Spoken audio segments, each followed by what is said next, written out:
Hey everyone, for this video, I'll teach you how to see blocked calls. With this tutorial, you'll be able to view people you've blocked. So the first step is opening your settings, and then going to phone, just look for it.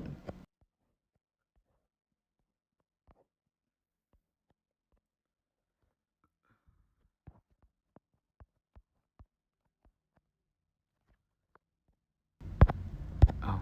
In my case, I don't have a SIM card, but if you go to phone, you will see many options. You're gonna want to click on blocked numbers, and if you open that, you will see all the people that you've blocked. And they can't talk to you, and they won't be able to message you. That's the whole point of being blocked. And you can also unblock them by swiping right. It's simple as that.